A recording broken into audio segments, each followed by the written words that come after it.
Good day. Today is Sunday, 16th February 2025, and Europe continues to shake from the tremors of the aftershock of the call between President Putin of Russia and President Trump of the United States, the speech by the US Defense Secretary, Pete Hegseth, basically saying that Ukraine will not join NATO and that the United States will not be providing Ukraine with security guarantees or deploying troops there, and that Ukraine will not be able to recover its lost territories. And perhaps still more, the speech of the Vice President, J.D. Vance, at the Munich Security Conference, saying very little about Ukraine altogether, actually, but saying to the Europeans that the whole approach has been completely wrong, that they are retreating from democracy, that they're attacking free speech, that their migration policies, which I forgot to mention in my program yesterday, were also profoundly wrong, that they were drifting away from the concerns of their own people, that there is, in other words, a growing divide between the Europeans and the United States as to how democracy and democratic politics should be understood and conducted. Well, those were three shocks. Yesterday, something else happened, and I noticed with great interest that certainly in Britain, the media, which is also reeling from the shock of the events of the last week, the media has ignored it. And that is that the foreign ministers of Russia and of the United States, Foreign Minister Lavrov and US Secretary of State Marco Rubio, have now had a conversation, and each have provided their own readouts, setting out what they say was discussed over the course of this conversation, which took place, by my understanding, yesterday. And the Russian readout reads as follows. On 15th February, at the initiative of the American side, Foreign Minister Lavrov had a telephone conversation with US Secretary of State Marco Rubio. Building on the February 12th telephone conversation between the presidents of Russia and the United States, the two foreign ministers agreed to maintain an open channel of communication to address long-standing issues in Russian-American relations. Their goal is to remove unilateral barriers inherited from the previous US administration that have hindered mutually beneficial trade, economic, and investment cooperation. Both sides expressed a shared commitment to engaging on key international issues, including the situation in Ukraine, developments in Palestine and the broader Middle East, as well as other regional matters. The conversation also covered ways to swiftly reverse the restrictions on Russian diplomatic missions in the United States, which were introduced by the Obama administration in 2016 and led to reciprocal measures.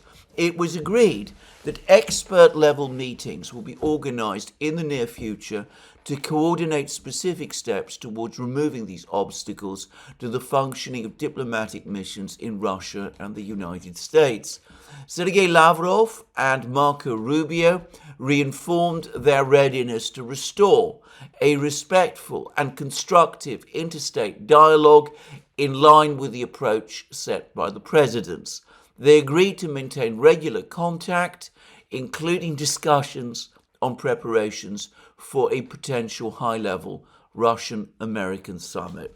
Now, if this readout is accurate, now this is the Russian readout that I have just been reading, then we are looking at a diplomatic revolution, and this conversation between Lavrov and Rubio is at least as significant as the conversation between Trump and Putin.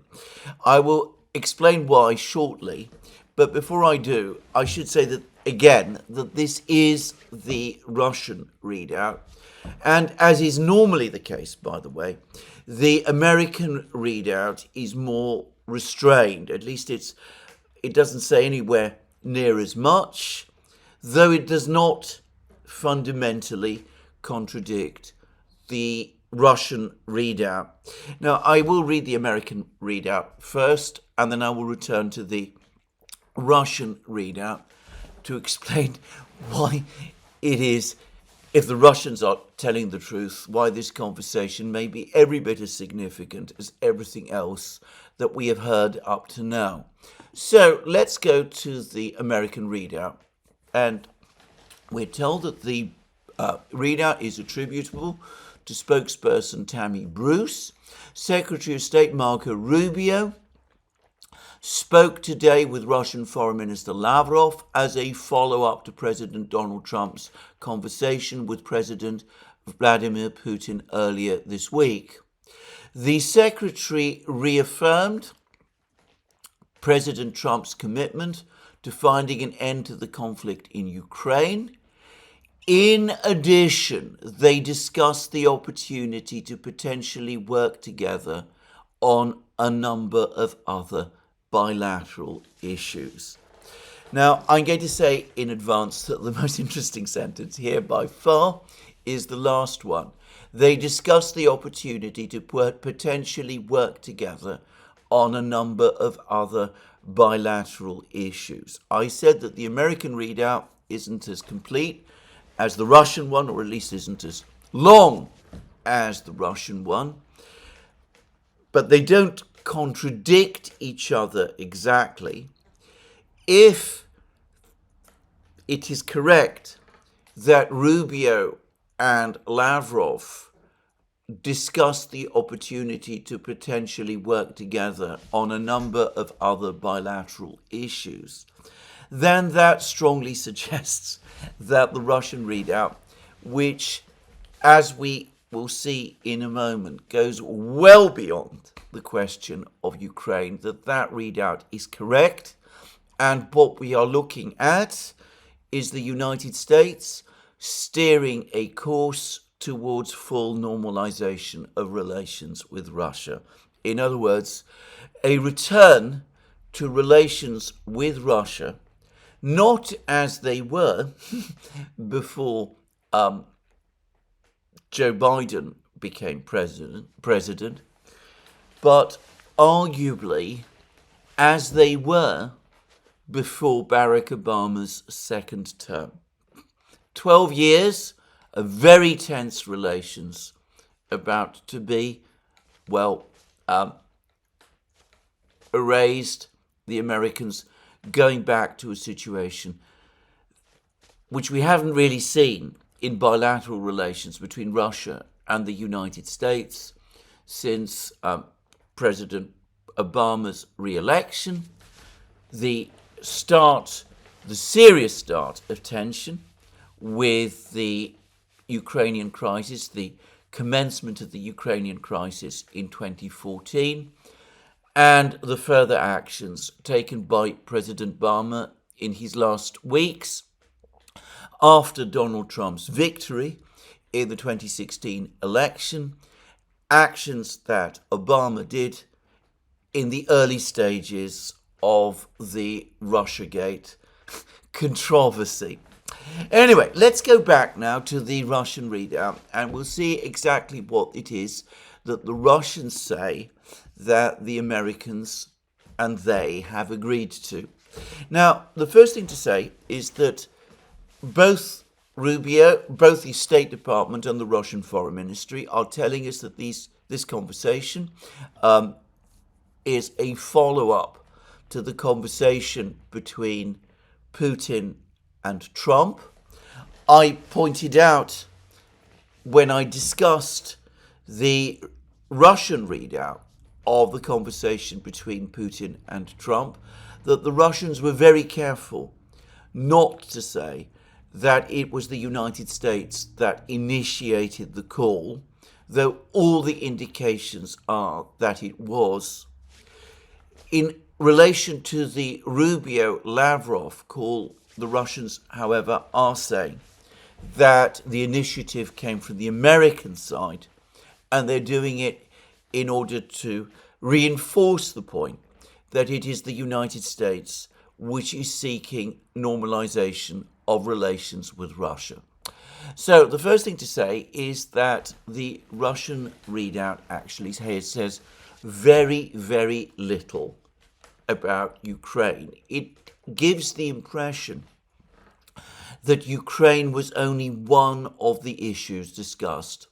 Both sides expressed a shared commitment to engaging on key international issues, including the situation in Ukraine, developments in Palestine and the broader Middle East, as well as other regional matters.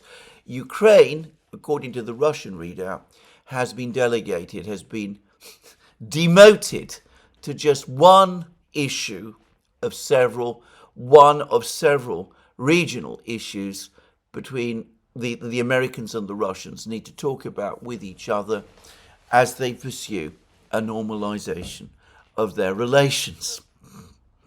Now, of course, the American readout doesn't say that. This is the major divergence. The American readout instead says that the Secretary reaffirmed President Trump's commitment to finding an end to the conflict in Ukraine. It's very short, but it's the only regional conflict that is mentioned.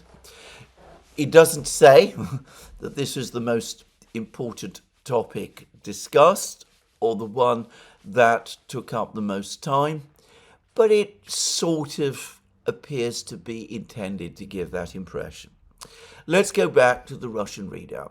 The Russian readout says that Rubio and Lavrov have agreed to maintain an open channel of communication to address long-standing issues in Russian-American relations. The goal is to remove unilateral barriers.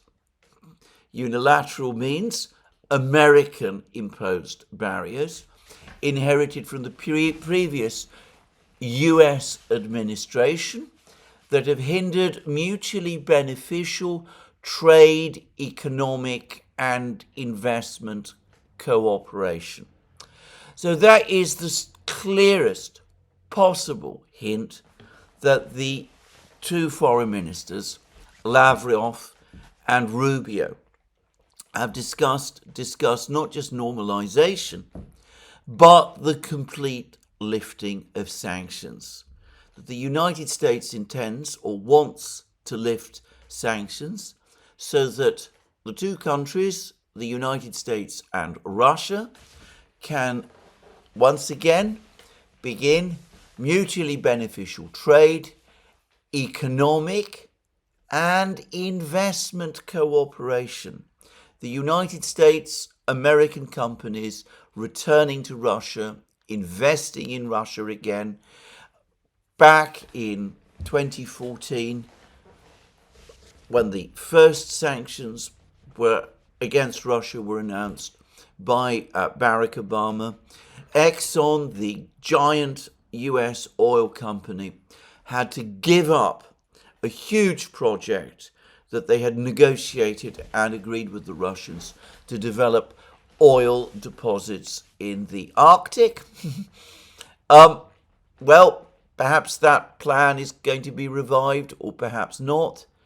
But the Americans, according to the Russian readout, have basically indicated that they want not just a normalization of political relations, but they want to lift sanctions, return to mutual trade, allow Russian oil to trade freely on global markets, and also for the Russians to reopen their economy to American investment. So, pretty momentous, completely, as I said, overturns the sanctions.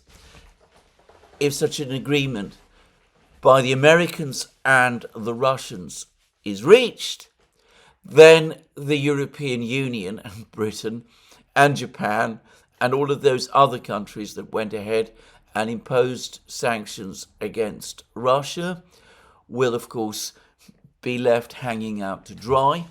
the sanctions will become unsustainable, they will gradually be reversed, and the Russians will have conclusively and comprehensively won the sanctions war. Anyway, that's what that sentence suggests. And then we see that the Americans and the Russians are indeed going to discuss international issues, including, of course, Ukraine, but they're going to discuss Palestine, the broader Middle East, which, of course, brings in Iran, and other regional matters. North Korea, of course, is one that they are certainly going to discuss. Then, a topic which the Russians bring up constantly is mentioned again in the Russian readout, and that is the status of the two embassies, the one in Washington and the one in Moscow, the American embassy in Moscow, the Russian embassy in Moscow, in Washington. The Russians have complained constantly that in his last weeks, Barack Obama, on the strength of an intelligence agency report, an intelligence agency, well, it wasn't exactly an assessment, it was a report which said that the Russians had interfered in the 2016 election, something the Russians vehemently deny. In response to that report, Obama seized Russian diplomatic property in various parts of the United States and expelled hundreds of Russian diplomats from the United States. And ever since then, the Russian diplomatic presence in the United States has steadily reduced, and the Russians, for their part, have taken reciprocal action, and the American diplomatic presence in Moscow has steadily been reduced as well. Today, the two countries run what appear to be essentially skeleton operations in their embassies in each other's countries, and the Russians have never forgotten or forgiven or the fact that diplomatic premises owned by their diplomatic missions in the United States were seized by the United States, something which the Russians, rightly I believe, claim was contrary to international law. And they have repeatedly said that if there is going to be a proper normalization in relations between Russia and the United States, they need to be given that property back. The Russians, by the way, also have the further point, which they make also all the time, that Obama's actions, the seizure of the Russian diplomatic property, the expulsion of the Russian diplomats, all of that was done on a false premise that the Russiagate allegations were true. Those allegations have been basically discredited, so there is no logical point any longer in persisting in those actions which Obama took, which were anyway wrong. So this is what the Russian readout has to say about all of this. The conversation also covered ways to swiftly reverse the restrictions on Russian diplomatic missions in the United States, which were introduced by the Obama administration in 2016 and led to reciprocal measures. It was agreed that expert-level meetings will be organized in the near future to coordinate specific steps towards removing these obstacles to the functioning of diplomatic missions in Russia and the United States. So, according to the Russians, there's going to be meetings between US and Russian officials in the near future, perhaps in other words over the next couple of days, whereby a way will be found so that the Russians and the Americans are able to get their respective diplomatic missions in each other's countries back in full operation, with possibly the Russians getting back their seized diplomatic property in the United States as well. Though the readout, interestingly, does not mention that property, though the Russians do so frequently all the time, and I think I'm right in saying that Lavrov mentioned it just a short time ago, a few days ago, in a press conference. And then we have the key words. Lavrov and Rubio reaffirmed their readiness to restore a respectful and constructive interstate dialogue in line with the approach set by the presidents. They agreed to maintain regular contact. That, of course, the American readout has also confirmed, including discussions on preparations for a potential high-level Russian-American summit. That is a summit meeting between Putin and Trump, which will, of course, be attended not just by Putin and Trump, but by high-level delegations from each countries. But again, the key words in this paragraph are that Lavrov and Rubio reaffirmed their readiness to restore a respectful and constructive interstate dialogue. In other words, to pursue normalization of relations. This is what this Russian readout says.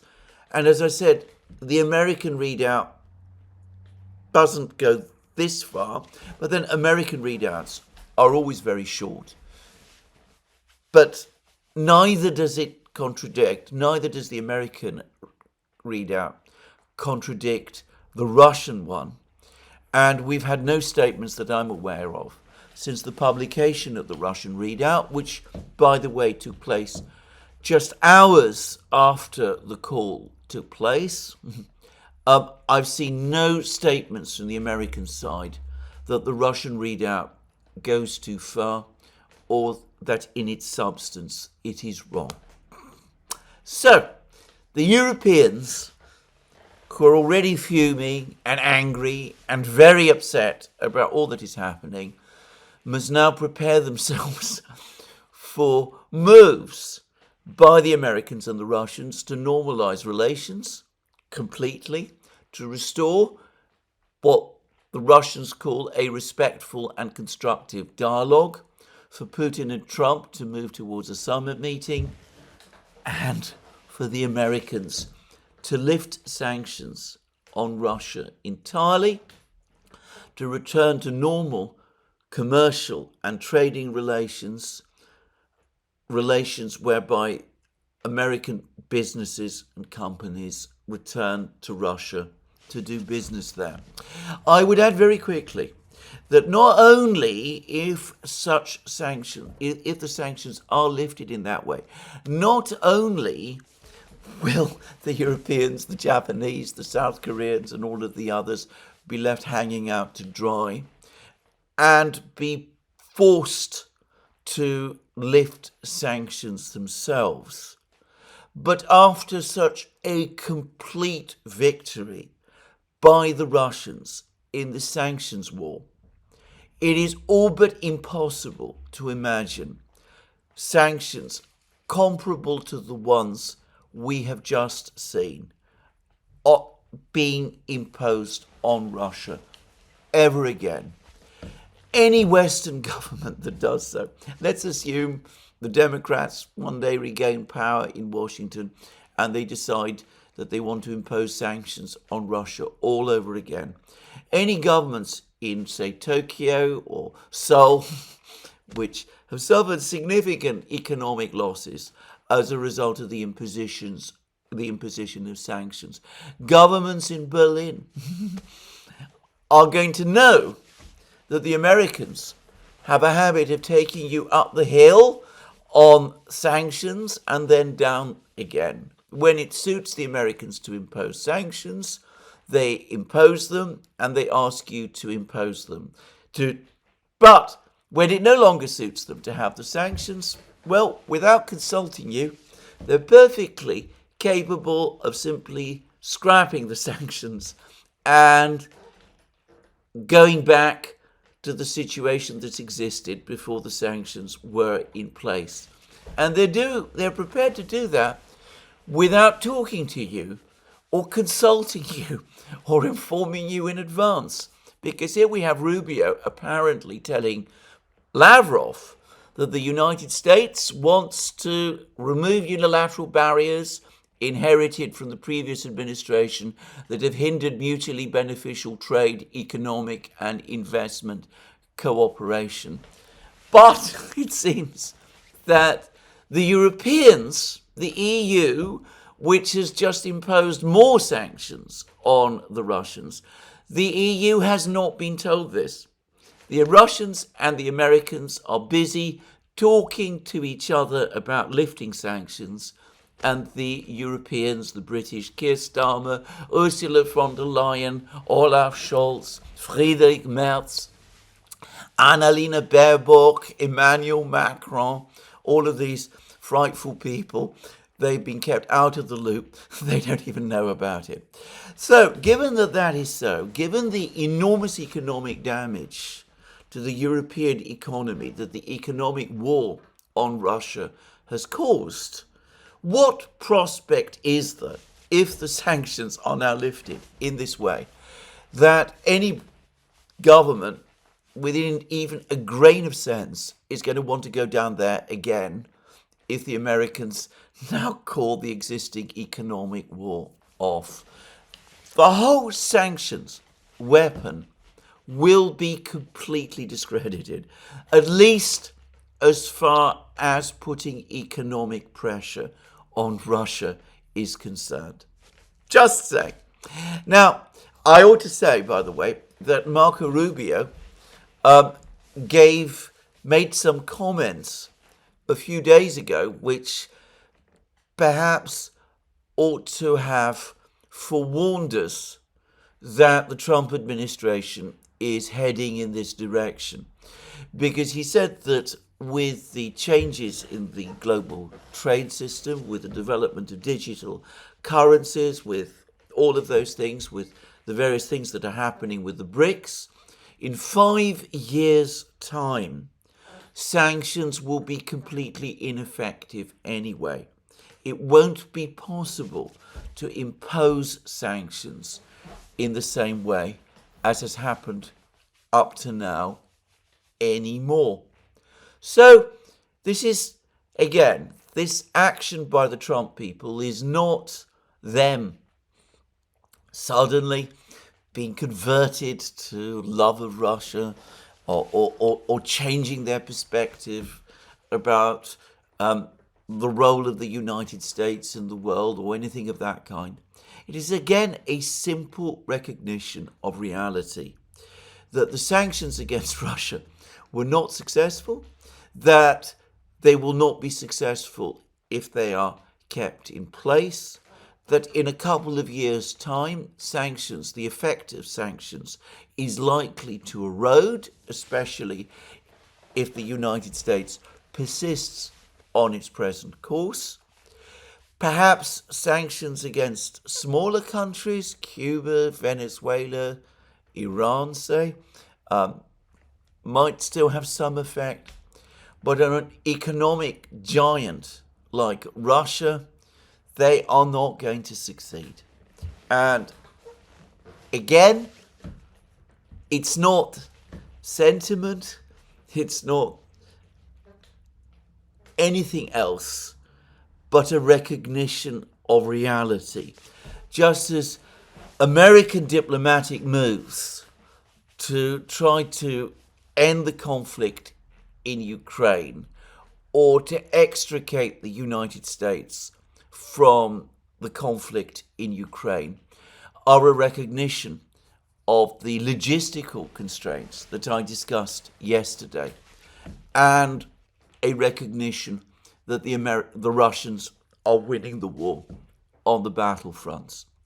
Anyway, there it is, an interesting discussion. And note again that the Americans are telling the Russians that they intend to lift, or rather that they want to lift. They're looking for ways to lift the sanctions on Russia before they're telling the Europeans.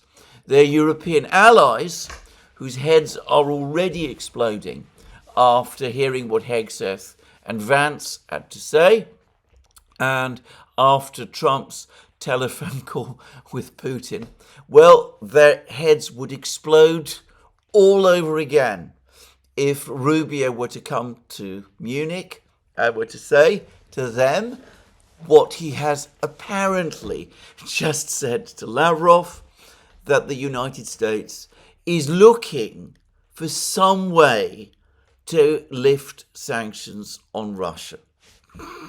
So let's move on. Let's just discuss further things that are taking place. Now, before I do, just to add something else on sanctions, Donald Trump is again floating the possibility that Russia might one day rejoin the G7 so that it becomes the G8 all over again. The Russians have categorically rejected that idea almost immediately. They say that as far as they're concerned, the G7 is an obsolete and outdated format. The more important ones are the G20, which, by the way, is also sagging and starting to lose relevance, and, of course, the BRICS. The reason Trump is saying this, again, apart from wanting to annoy the Europeans still further, is to signal further, over and above what Rubio has apparently just said to Lavrov, that the United States is aiming to lift sanctions on Russia. Because, of course, if Russia were ever to be readmitted to the G8, which, as I said, the Russians have no interest in, but if they ever were to be readmitted to the G8, if it were to become the G8 again, well, sanctions is, of course, incompatible with that. Just to say. Well, that was the conversation between Rubio and Lavrov. Now, in the hours that have followed, shortly after that conversation, reports began to circulate, mostly, I should say, initially in the Russian media, but I believe it's been now reported in the American media as well. I haven't seen any reports about it in the British media so far.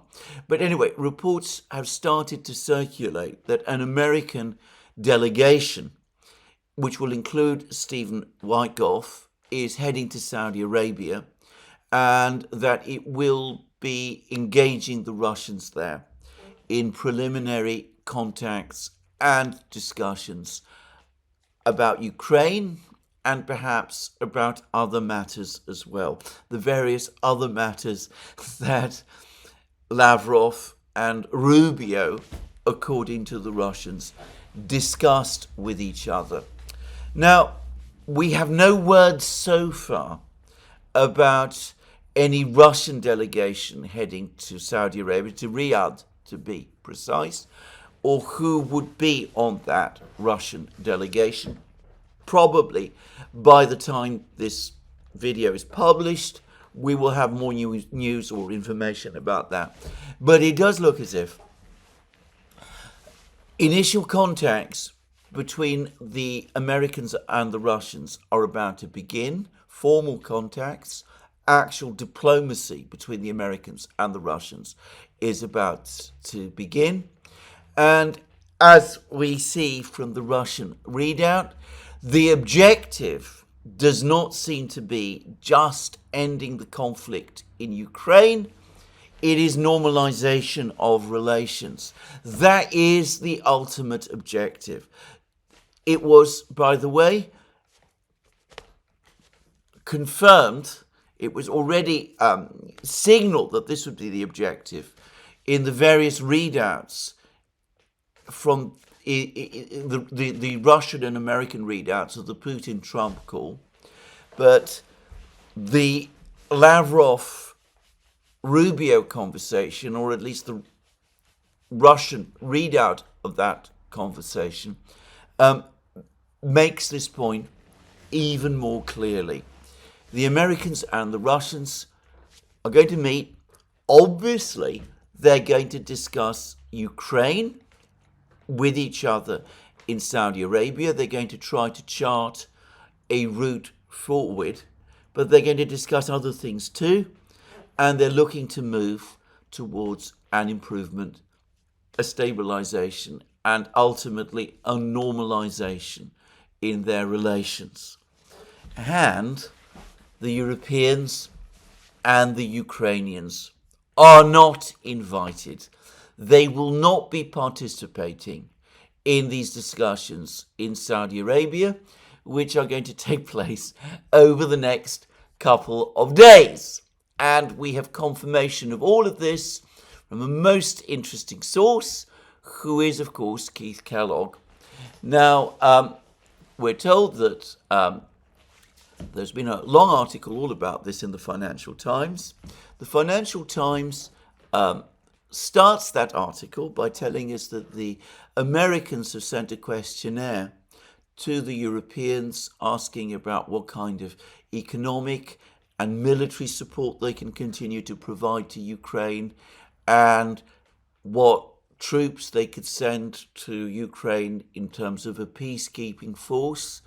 It looks as if that questionnaire originated with Kellogg, and as we will see, the Financial Times article goes on to suggest that the Europeans are starting to lose confidence in Kellogg. We have comments from Mark Rutte, mentioned, this is the NATO Secretary General, former Dutch Prime Minister, strong hardliner in terms of policy towards Russia. Anyway, we have Rutte saying, I hear European countries complaining that they did not immediately have a place at the negotiating table. My argument is first get yourself organized together, debate and think about what the European contribution could be. So that's the first sign that they're not going to be invited to the negotiations.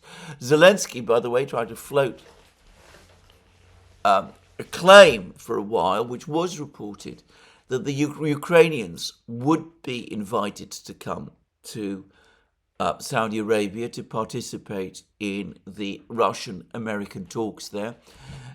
In fact, for a short time, we were even led to think that Zelenskyy himself would be going. It turns out that he is not invited, the Ukrainians are not invited, and the Europeans are not invited either.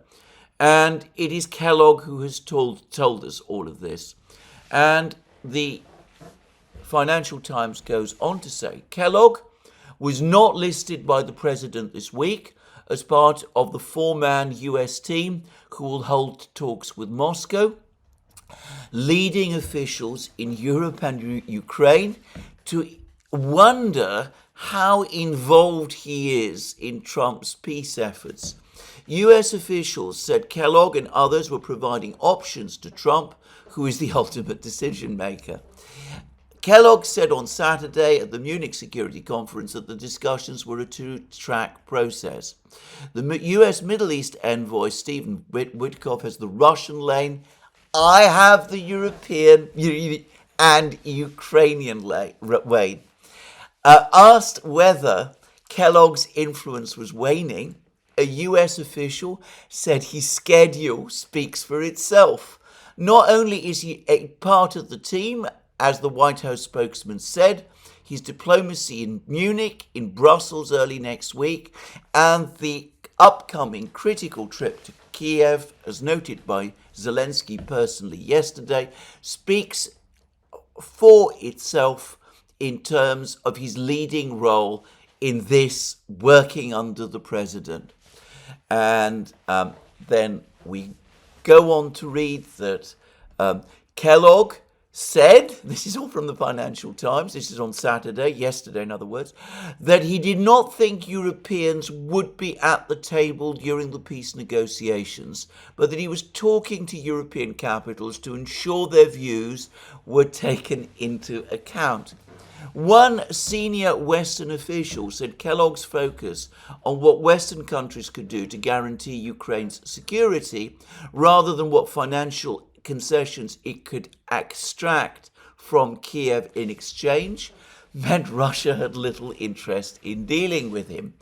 And we're then told that Russia apparently takes little interest in Kellogg, and if he's the envoy, this is apparently taken from a former senior Kremlin official. If he is the envoy, if Kellogg is the envoy, then he probably should have sought out contacts in Russia and Ukraine in short order, hire experts on both countries, and so on. Witkoff was snappier than he was. Another person involved in Russia's outreach to the West said Moscow saw Kellogg's role as largely ceremonial. The serious talks, as you know, are with Moscow, and you need serious people for that. The person said Kellogg is there to talk to the Ukrainians, talk to the Europeans, go on TV. Any progress in the talks would depend on further direct contact between Putin and Trump. So, what we read from all of this is exactly what we said on the Duran, Alex Christoforou and I, a couple of days ago, what I said in an earlier video on this program, that Kellogg is not, in fact, a negotiator or an envoy in any serious respect. He is simply there to keep the Ukrainians and the Europeans thinking that they are somehow in the loop, that their concerns are being listened to, tell them lullabies, in effect, to put them to sleep, even as the Americans and the Russians get on with the serious business of negotiating with each other. Kellogg has apparently confirmed that he will not be on the team talking to the Russians in Saudi Arabia. He was with Vance and Rubio when Vance and Rubio met Zelenskyy on Friday in Munich. And Ukrainian social media sites like Legitimy say that it was an incredibly tough conversation, and that Zelenskyy and his chief of staff, Andrei Yermak, came out of it with red faces and felt that they were being, that they had been hammered by the Americans in all kinds of ways. Firstly, as I discussed yesterday, the American demand that Ukraine hand over 50% of its minerals to the United States without any promise in return that it would get security guarantees was essentially a blunt American response to Zelenskyy. It was putting Zelenskyy in his place.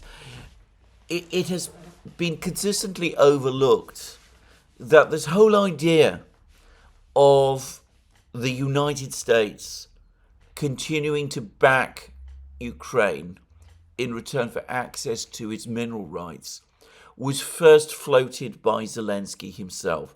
He talked about it with Donald Trump in September when he met with Donald Trump in New York in their meeting in Trump Tower.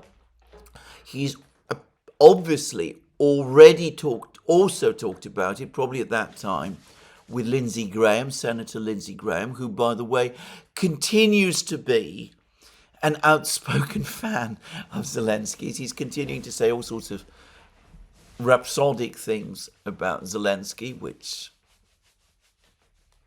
clearly are not shared by the Trump people.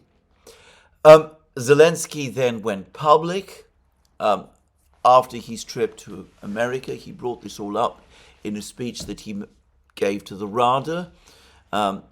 He also, at which he announced his victory plan, a victory plan which, as we now know, included demands that Ukraine be supplied with Tomahawk cruise missiles, and a speech in which he also appeared to float the possibility of Ukraine acquiring nuclear weapons.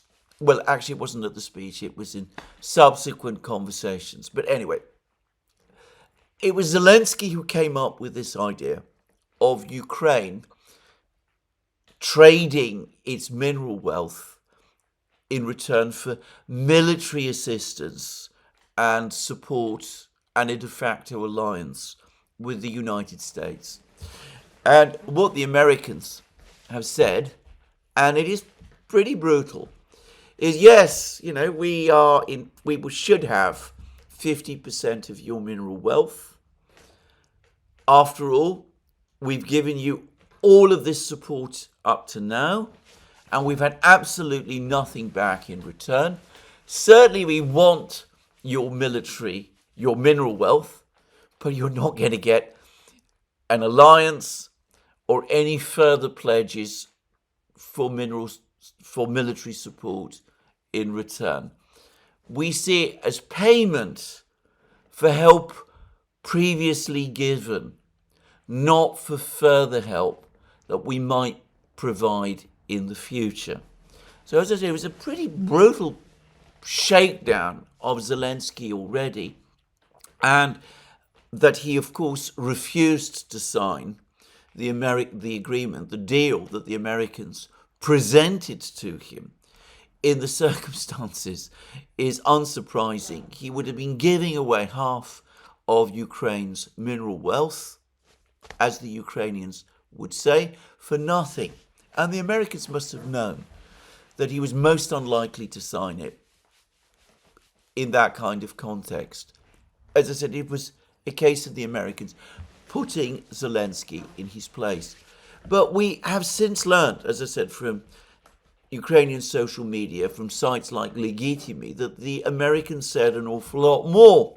They said that Zelenskyy needs to understand that the time of the American support is indeed coming to an end, that there are going to be serious negotiations, that Ukraine must prepare for those negotiations. It must sort out a coherent and realistic negotiating position, and that the Americans are not going to tolerate any more fantastic visions and impossible fantasies from him.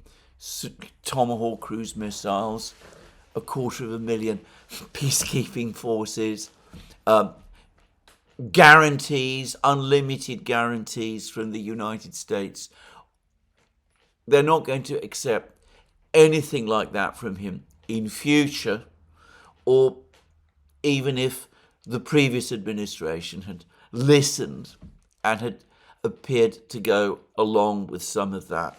Apparently, and this is all coming from Ukrainian sources, it was a very, very tough conversation.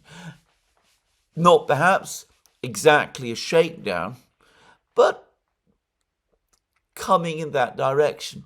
And you can see this in the very depressed comments that Zelenskyy has made afterwards. He clearly doesn't want still to negotiate with the Russians at all. He doesn't want to compromise. He's talking about the Europeans creating their own European army. He's insinuating that the Europeans should somehow separate themselves from the United States. He wants the Europeans to take over the burden of supporting Ukraine from the United States. And that is what Zelenskyy wants to do. He's not going to be there in Riyadh when the Americans and the Russians talk to each other. He's not going to have any input in the negotiations, and nor are his European friends, who are already generally furious about what is happening. Now, what Zelenskyy wants or doesn't want is important because he remains the leader of Ukraine. Ultimately, however, it is what the Europeans do in response to all of this that matters more.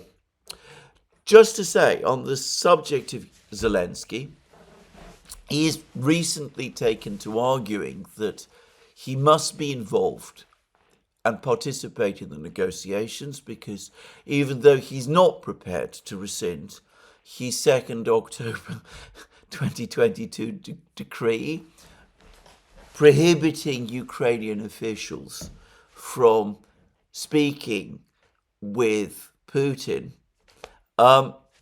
nonetheless, he is the leader of Ukraine, is in a position to speak to Putin, presumably because as the president of Ukraine, he is not an official and is not covered by his own decree.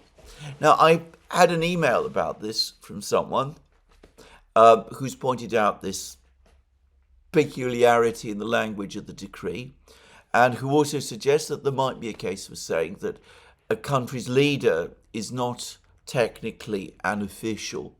I have to say, I find that a bit of a stretch myself, but, I can imagine some people making that kind of claim. But all I would say about that is that it really doesn't help. Zelenskyy is hardly in a position to conduct negotiations all by himself. And besides, it's clear that he is now being excluded from the negotiations completely. The Russians don't want him there, and nor do the Americans, because they see him as an obstacle and as a spoiler, and they understand that he is exclusively the supplicant, the person who's coming begging all the time for money and weapons. He's not really in a position to add or contribute anything useful to the negotiations, which he is almost certainly going to seek to wreck. Just saying. So anyway, that's Zelenskyy. As I said, he's being pushed aside. And the Americans are talking about the fact that there should be elections, which, as I said recently, is a clear sign anyway that they want him before long to step down because they see him as an obstacle to the talks.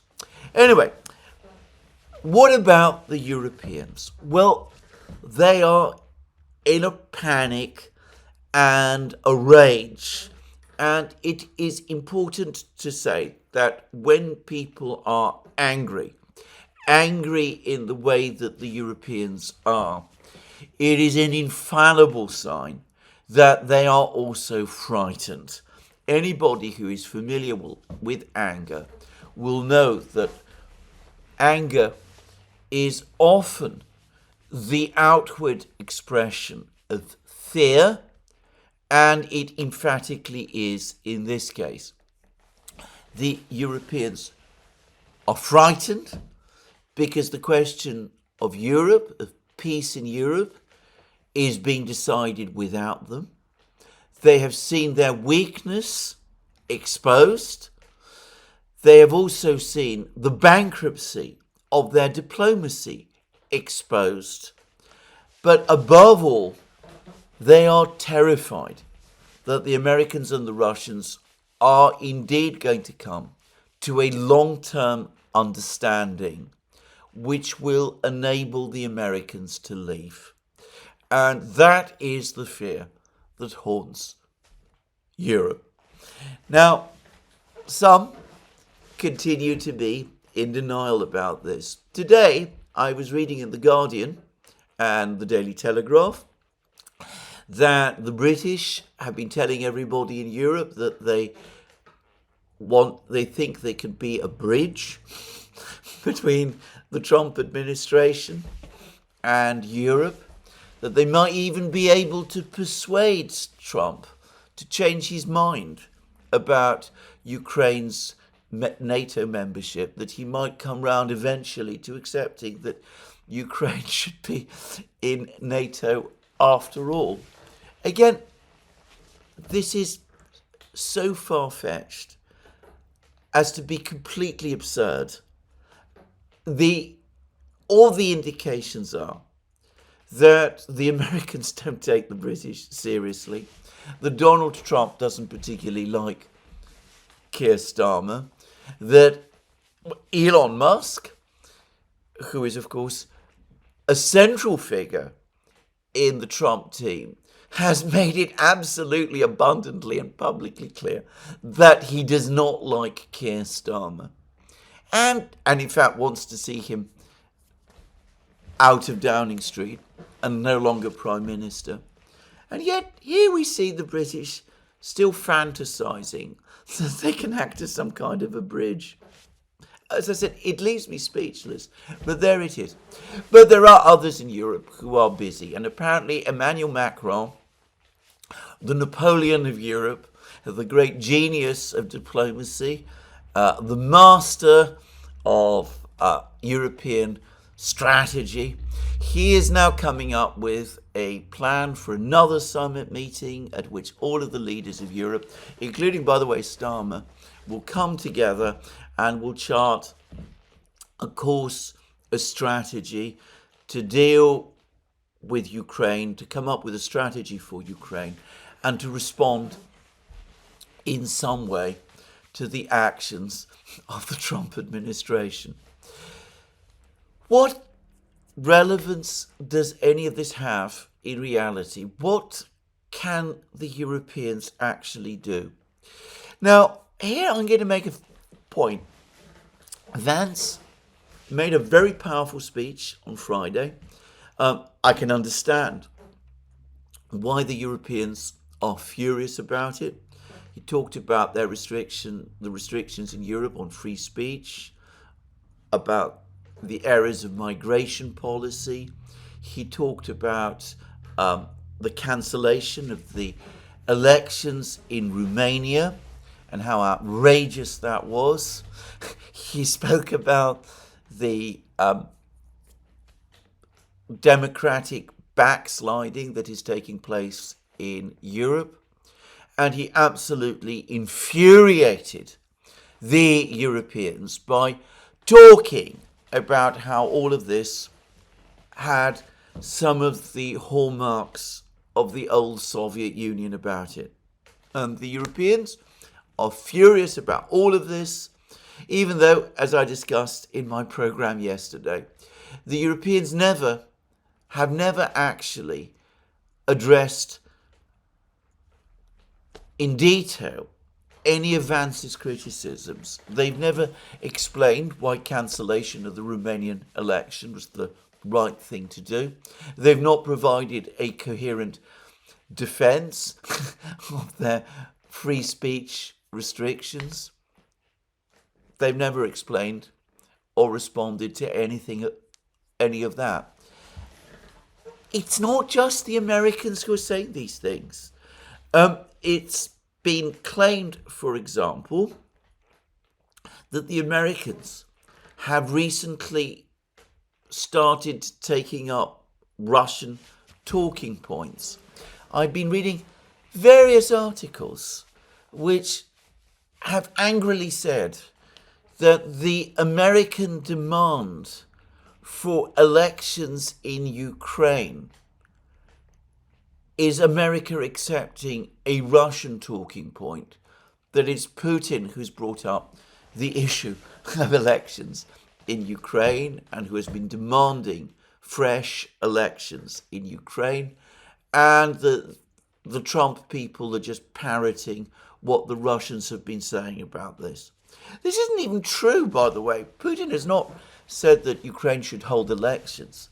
He's merely made the point that because there were no presidential elections in Ukraine last year, when Zelensky's constitutional term as president of Ukraine ended, he is no longer the constitutionally elected and constitutional president of Ukraine.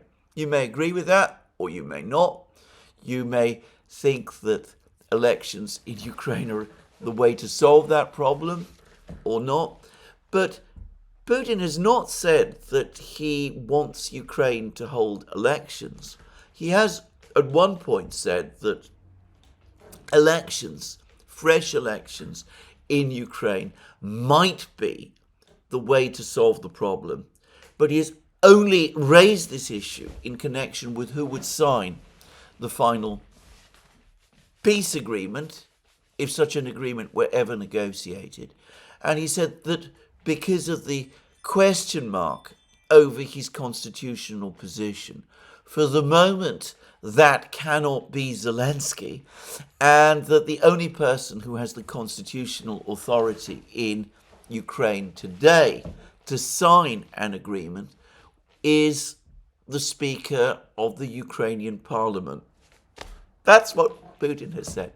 But anyway, put all that aside. The Europeans have been talking about the Americans picking up Russian talking points about free speech restrictions, cancellations of elections, all of meddling in internal processes, all of that kind of thing, imposing cultural values, all of that sort of thing. It's not just the Americans saying these things. It's not just the Russians. The Chinese have been saying them for some time. The Chinese Foreign Minister, Wang Yi, by the way, delivered a very interesting speech at the Munich Security Conference, which has gone almost completely unnoticed, but which I will return to in a moment. But one other person who is also in Munich is the Indian Foreign Minister, Mr. Jaishankar. And he also has said, in an interview in fact, some of the very same points, some of the very same sort of things. He says that the Western powers, the Europeans specifically, have been going around telling other people how to run their affairs. He spoke about unelected officials in Europe who've never participated in an election, coming along to countries like India or other countries and telling those countries how elections should be organized there. He's spoken about the Europeans constantly lecturing others about seeking to impose their cultural values. And Jaishankar went out of his way to say that there is no absolute moral monopoly in terms of one set of cultural values over another. Each country, each region has its own traditions, and that fact ought to be respected, which from the West it no longer is.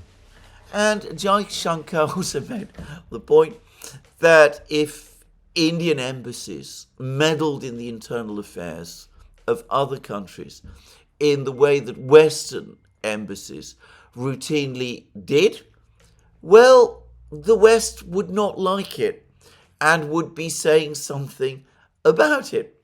He's absolutely right. It's absolutely the case. That is true. And, of course, Jaishankar's point echoes some of the points that Vance made. In fact, there is an obvious overlap. Now, here you have the four most powerful countries in the world.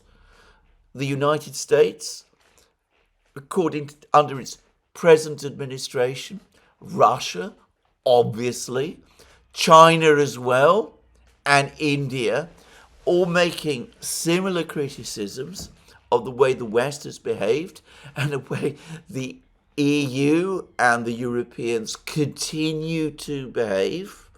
And the Europeans, furious about it, they say this is outrageous, they say that this is unacceptable, that people shouldn't lecture the Europeans.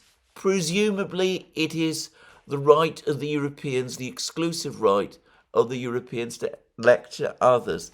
And if I come back to the question of Ukraine, why is it so outrageous to ask the Ukrainians, to say that the Ukrainians might want to consider holding elections? After all, shouldn't Western democracies be in favour of elections? Just saying. Anyway, I'm not going to dwell on this. I don't want to spend more time discussing these points or going over these points again and again.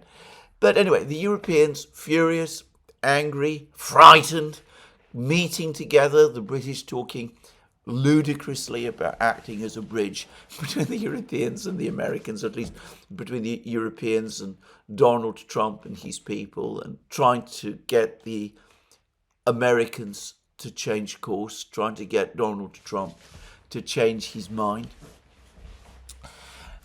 All of this happening alongside many statements in Europe that the reason that Europe is not being taken seriously anymore is because despite lots of different warnings from the Americans, despite the visible threat supposedly from the Russians, the Europeans have failed to build up their defense forces to the level needed to defeat the Russians, to deter the Russians, and to make victory in Ukraine possible. Well, the Europeans don't have that level of military force, as they are discovering and as has been exposed. And if they were honest with themselves, they would accept that they never will have that level of force either. If we look at the situation in Ukraine, we go back to the point that I made at some length in my program yesterday. The reason why American policy is changing with respect to the war in Ukraine is because the United States has collided with capacity constraints. The Russians proved far more powerful than anybody expected. Their economy withstood the sanctions blow, and not only withstood the sanctions blow, it grew. The Russian military succeeded in repelling Ukraine's offensive of 2023 and is now on the attack and is advancing right across the contact line, despite hundreds of millions of dollars of Western aid and supplies being sent to Ukraine.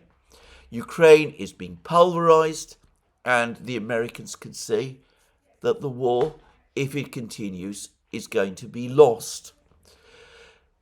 The Europeans, by themselves and collectively, are in no position to make the difference, nor can they make the difference in any notional future time. We are looking at an economy, I'm not just talking about a specific European economy, at all of the European economies, which are busy deindustrializing. In some of the European countries, Britain for example, deindustrialization processes are now very, very advanced and almost certainly irreversible.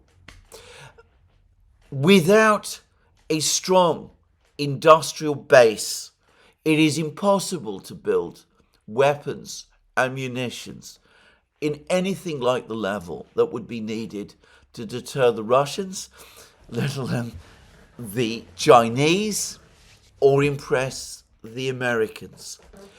All European countries, to a greater or lesser extent, are struggling currently with budgetary problems. All of them have debt issues. The country which supposedly has the least debt issues is Germany. I gather that German GDP to debt levels are around 65 to 70%. A decade, 20 years ago, that would have been considered astonishingly high in peacetime. But by comparison with the situation in Britain, France, Italy, Spain, that almost looks healthy.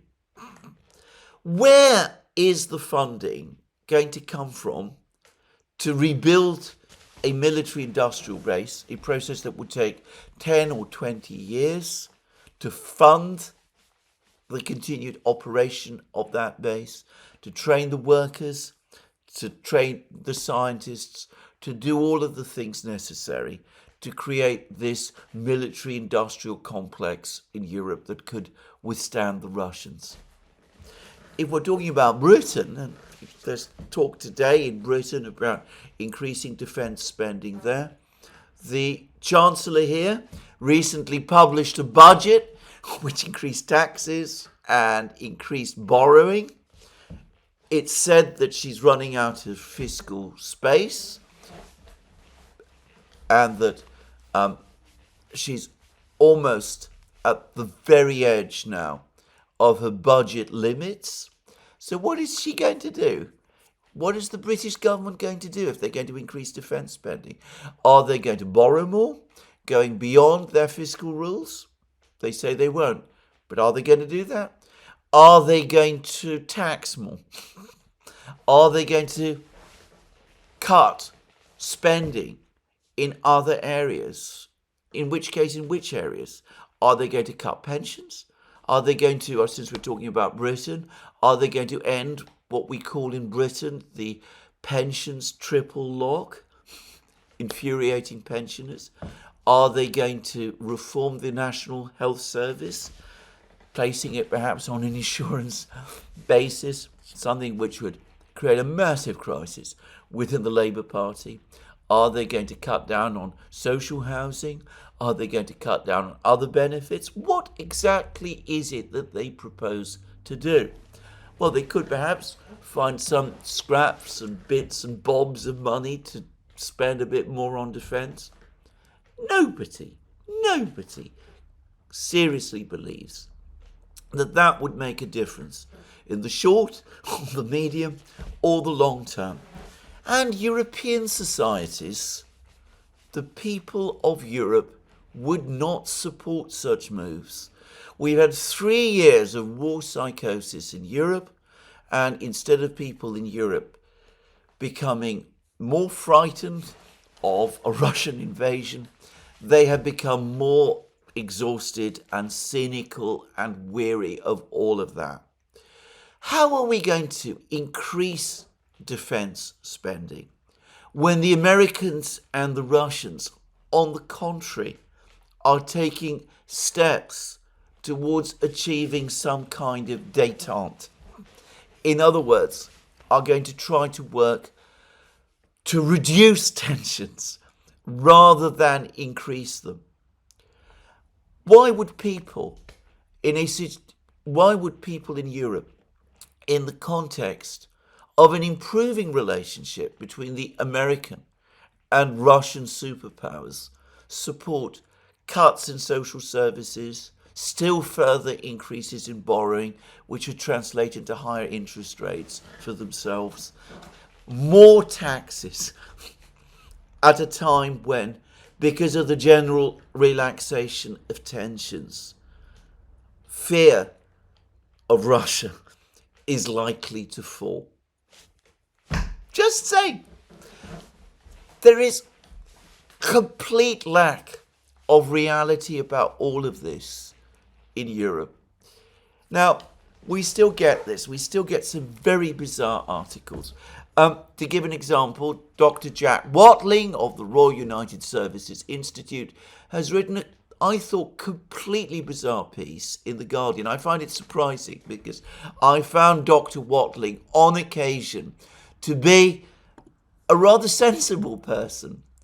But he says things like this: although at present Russia has the military advantage in Ukraine, the margin of that advantage is thin. The Russian military is massively underperforming, largely because of the poor quality of its infantry and a lack of lower level command and control.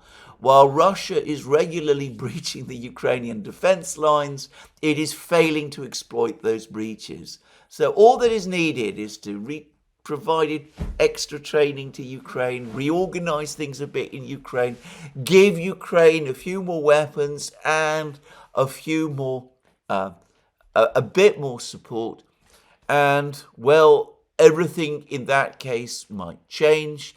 If Ukraine can fix its fourth generation process, then the timelines for a Russian military victory could be protracted significantly. In these circumstances, leverage would swing away from Moscow, and it is possible that Russia would switch tack. Rather than slowing down talks to buy time to break the Ukrainian army, the Russians might well push for a ceasefire.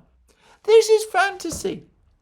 Anybody who spends time, as I do, following the situation on the battle lines knows that this is simply not going to happen.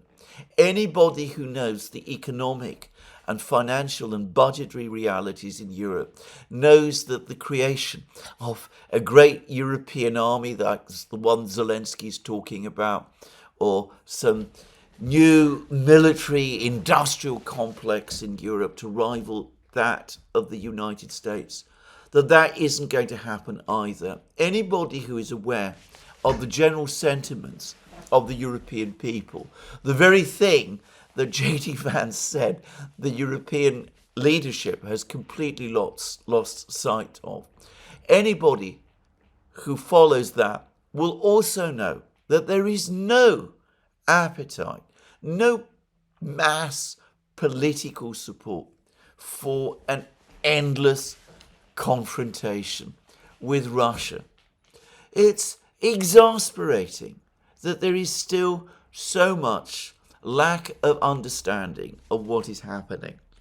The only proper response of the European leaders to what the Americans are doing is to acknowledge what the Americans have very reluctantly and very late come to acknowledge also, that the resources to prevail in Ukraine are not there, that the Russians were underestimated, that their economy was massively underestimated, that their military resilience was underestimated also, that the willpower of their leadership, Putin first and foremost, and their diplomatic skill was underestimated also, and that there has never been a global consensus of support for Western policy in Ukraine.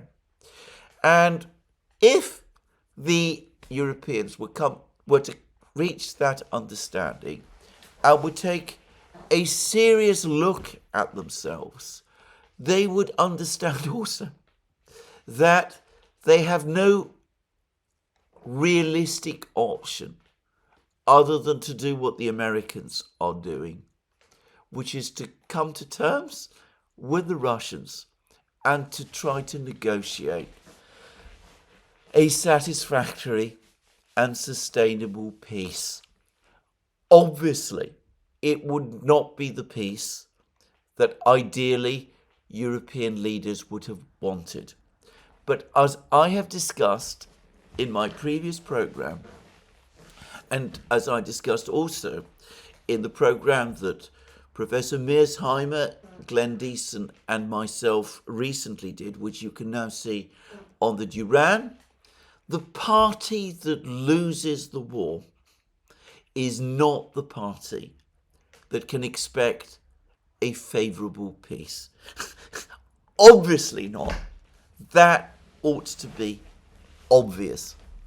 Anyway, saying all of this and having discussed Dr. Watling and his, I think, fantastic views about the situation, the military situation in Ukraine, maybe it's worth saying a little about what is going on. I'm going to discuss all of that in more detail, perhaps in my next program. But briefly, it looks as if the Andreevka, Urakli fortified area located south of Kurakovo is now collapsing. Andreevka fell a few days ago. The Russians have broken into the village immediately to the south of Andreevka, which is indeed Urakli. They captured the other village of Dachny a couple of days ago.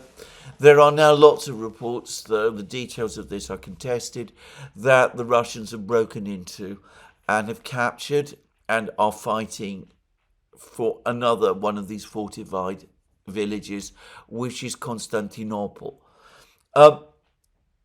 One can, again, spend a huge amount of time going over the details, but it looks as if Ukrainian resistance in this fortified area is starting to collapse. The Russians have also begun some sort of offensive, as I've discussed in previous programs, west of Velikaya Novosilka, west and south of Velikaya, to the southwest of Velikaya Novosilka. All of this points clearly towards a Russian push towards the Dnieper. And elsewhere, the Russians a bit further north, in the area to the west of Selidovo, which the Russians captured some weeks ago, the Russians continue to push westwards also. And in the Pokrovsk area, having apparently repelled Ukrainian attacks in Kotlevo and Pishanye, the latest reports, the very latest reports, speak of the Russians capturing more of the village of Udachny, which lies to the south of Kotlino on the railway lines. Capture of Udachny will put the Russians in a position further west than they have been before, and in a better position to start outflanking Pokrovsk from the west. And yesterday I discussed how the Russians are pushing north from Vozhizhenka, that they've cut the main road from Pokrovsk to Konstantinovka, and that they're busy now attacking villages to the east, immediately to the east of Pokrovsk, along the main road. They seem to be moving slowly towards the village of Novoekonomichne, and they're also, interestingly, pushing harder northwards, trying to perhaps support their forces in Toretsk and Chasov Yar from this area as well, as they prepare for a future battle for Konstantinovka, which is just over the horizon. In summary, the Russians are advancing and Ukrainian defenses continue to crumble.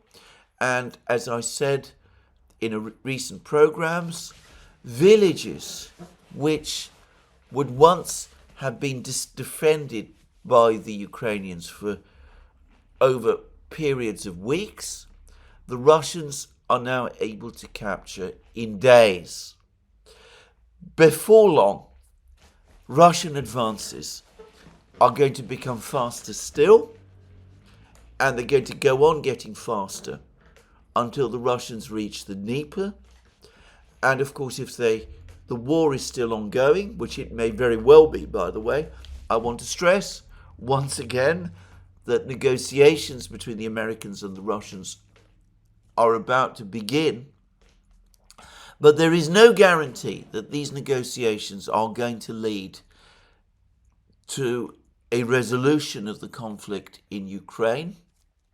We'll come to that in a moment. But if the war continues and the Russians cross the Dnieper in central Ukraine and start capturing the big cities there, Zaporozhye and Dnipro and others, and start advancing into central Ukraine, then the war is not only irretrievably lost, but as several Russian officials, Patrushev, Narishkin, others, have recently been saying, and as the Ukrainian intelligence chief, Kirill Budanov, has also been saying, it will be the effective end of Ukrainian statehood. Now, that outcome, a prolongation of the war, is not impossible because, as has been correctly said, the Americans and the Russians might be able to come to some kind of understanding with each other.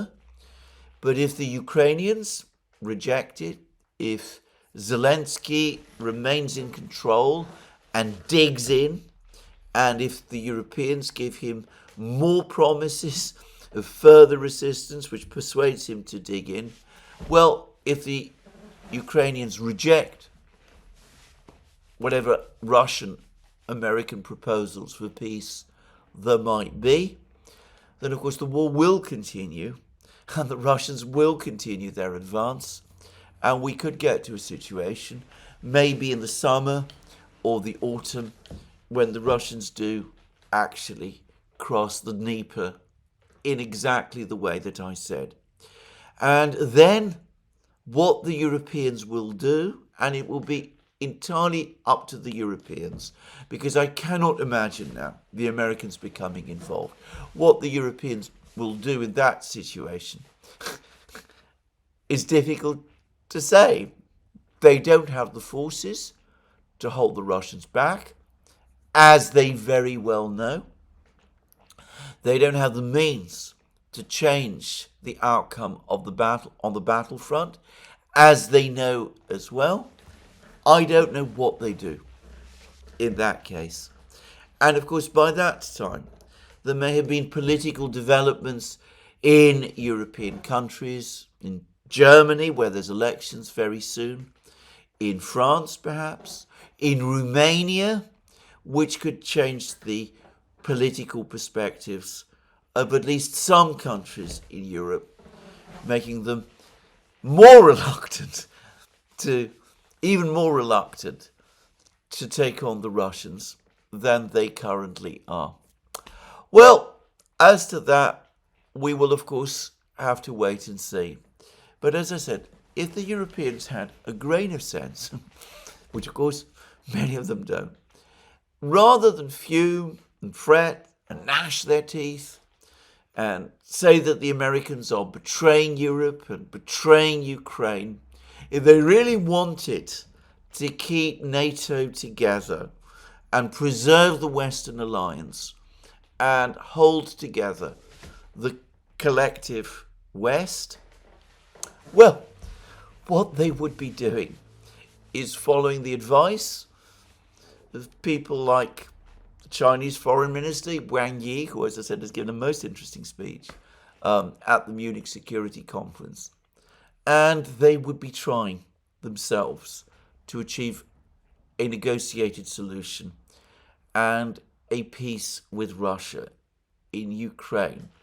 They would be supporting the American moves, not seeking to cancel or undermine them.